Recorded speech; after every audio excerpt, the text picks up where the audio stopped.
Hello everyone, so today I want to take a closer look at the arpeggiator in the MC303. It has a very complex arpeggiator to it, and I've recommended the MC303 for the arpeggiator alone. Maybe let's also have a look at the pattern set and RPS set function. I think that's for rhythm play set. I'm not using the pattern set and rhythm play set very much, but I want to talk about what they are meant to do and like how to use them. But yeah, this is mostly about the arpeggiator though, and I think you probably have already figured out that this switches the arpeggiator on, and then you can control the accent rate when function is unlit, and when it's blinking it changes the octave range instead.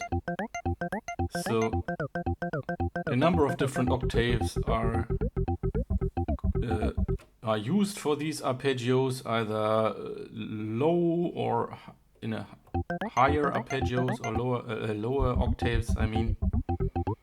Yeah, so and that's how many people use the arpeggiator in the MC303, and they have not discovered how to get to all of the complexity that is actually hidden in the menu here.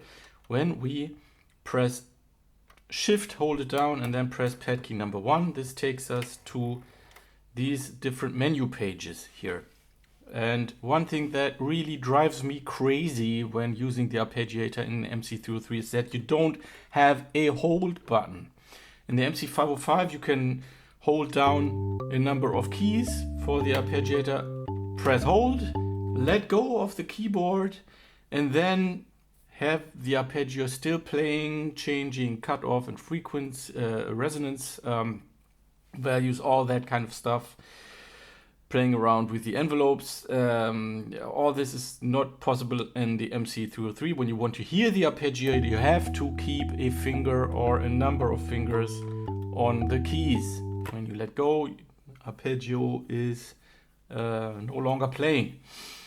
Yeah, so I wish there was a hold button in the MC303. I really miss that painfully, but well, that's the way it goes. We have to get used to making a recording of these arpeggios very soon after we have found something that we like, so that we no longer have to keep the fingers on the keys.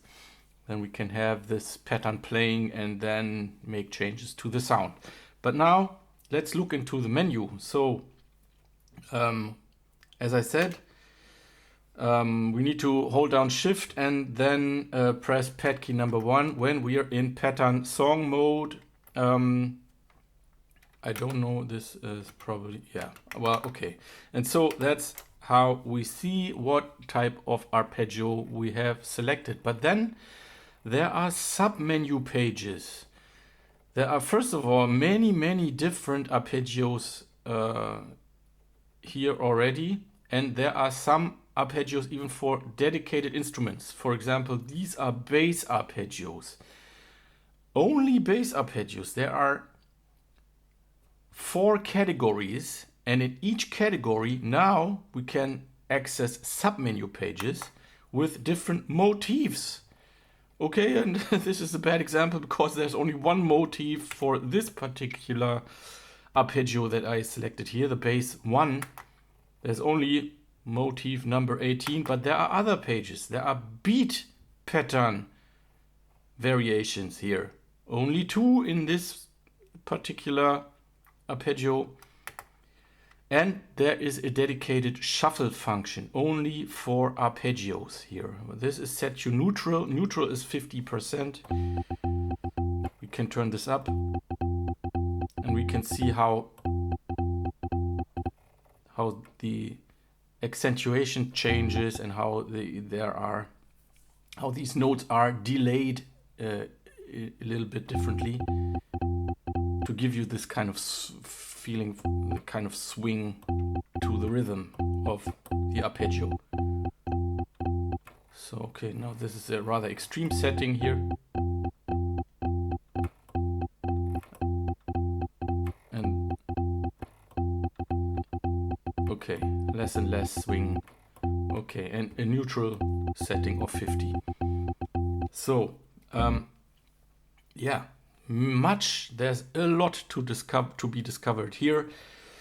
Don't forget about these menu pages, please. If you really want to get the best use out of your MC303, you have to know about these submenu pages and check out what's hidden there, so that you can really make good use of it. RG, by the way, that's for rhythm guitar, and there are also many different categories, 5 different categories just for rhythm guitar arpeggios.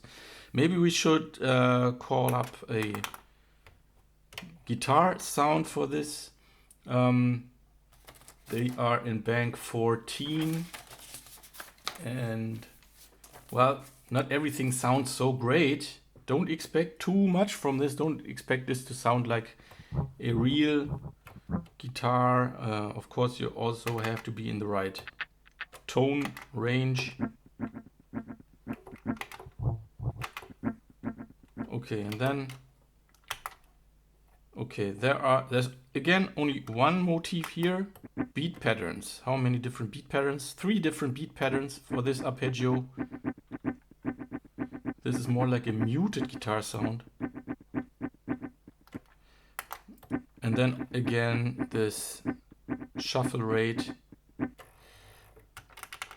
Okay, and yeah, I said I was going to talk also about pattern set and rhythm play set, because this was so surprising to me when I watched another tutorial on the MC303 on YouTube, and the guy who made this video, apparently he figured out everything without the manual, which I already said in another video is a bad idea when it comes to the MC303. You really looking or having a manual and then trying to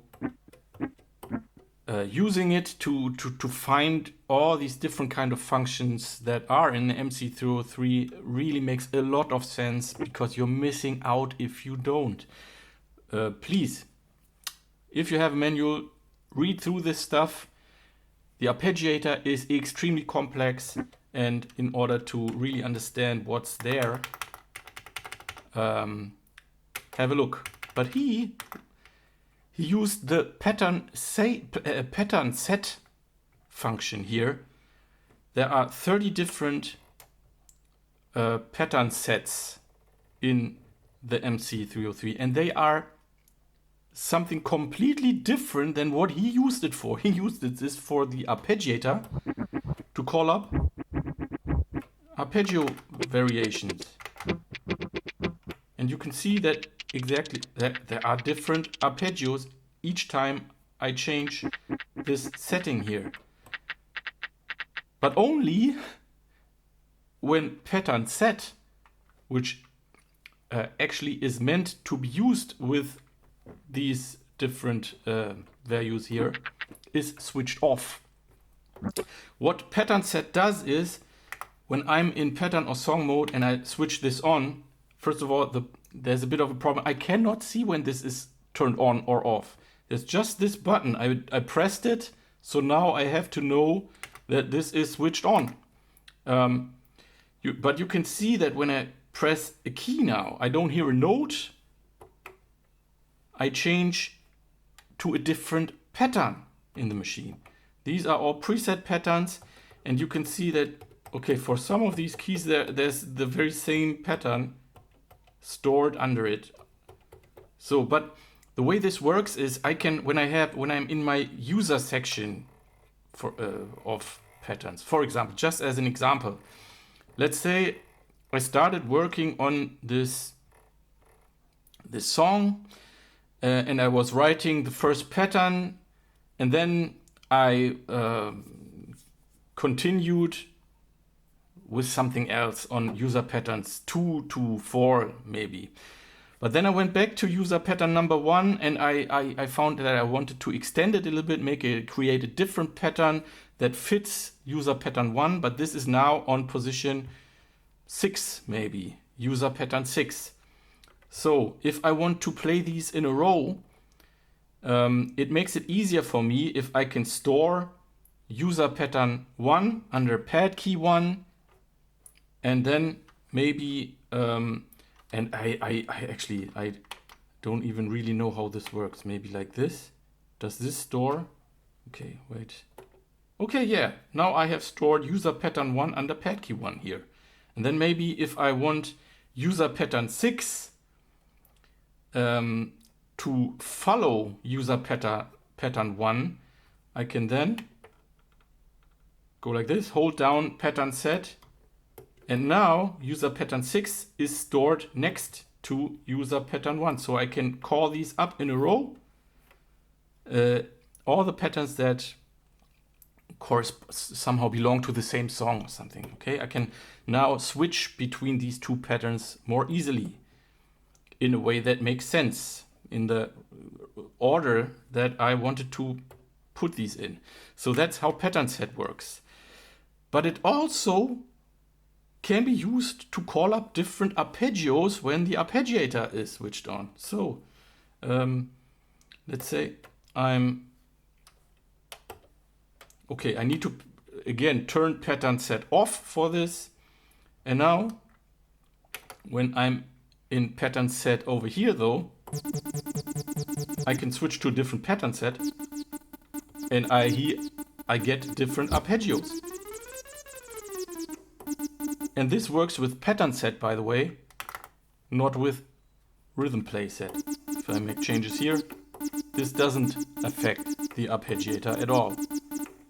And in a way, I'm surprised that pattern set affects the arpeggiator at all, because it's meant to be used in a completely different way, like I just showed you. RPS, these rhythm play sets, they are basically the same thing as pattern sets, only with tracks or parts, phrases.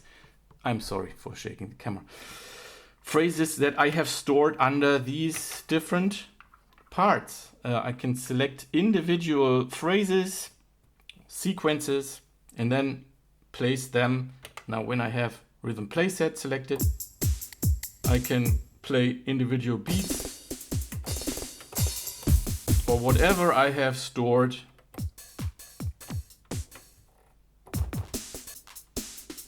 Doesn't have to be rhythms, by the way. Like here we have a bass phrase, and I can play these in real time as if they were phrase samples or something, using these keys right here. So that's how that works. Okay, so I was very surprised to see that this guy, he found out that actually when in pattern set mode you can also change arpeggios. But okay, I have rhythm play set still activated, so that's why.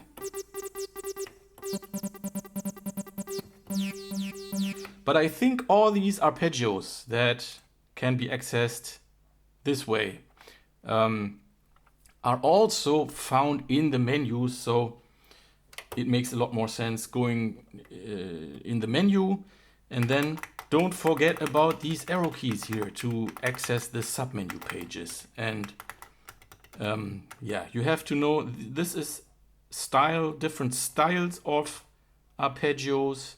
Some of them very fast, also like 30 seconds notes or something. Okay, you change the accentuation with the accent rate function, octave range when you have the function button activated.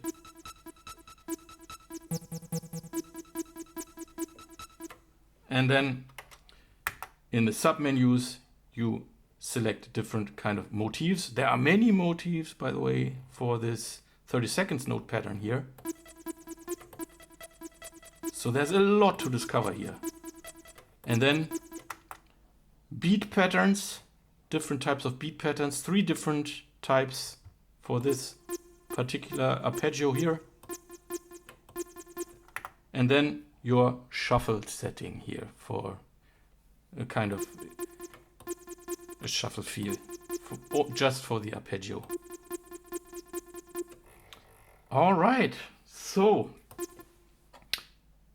to really find out what's in the machine, don't forget about the menu pages. They really belong to this function. Okay, and maybe I want to make a little teaser here now for my next tutorial, which is about the sequencer. I want to play you a little pattern here. This is user. I wrote this user pattern here, and now I want you to listen to the beat and try to count through and see what type of time signature this is. If we count this through, very first thing we try out is always 4/4, right? So 1, 2, 3, 4, 1, 2, 3, 4, 1, 2, 3, 4. Something's wrong. It doesn't really 1, 2, 3, 4. Okay, it doesn't work. This is not a 4/4 beat. But in the sequencer, we only get 2/4, 3/4, and 4/4 time signatures, right? We can have a look here. When I have an empty pattern, I can press record 4/4. Then I can change this to 3/4 or 2/4. What I had playing was actually a 7/8 beat.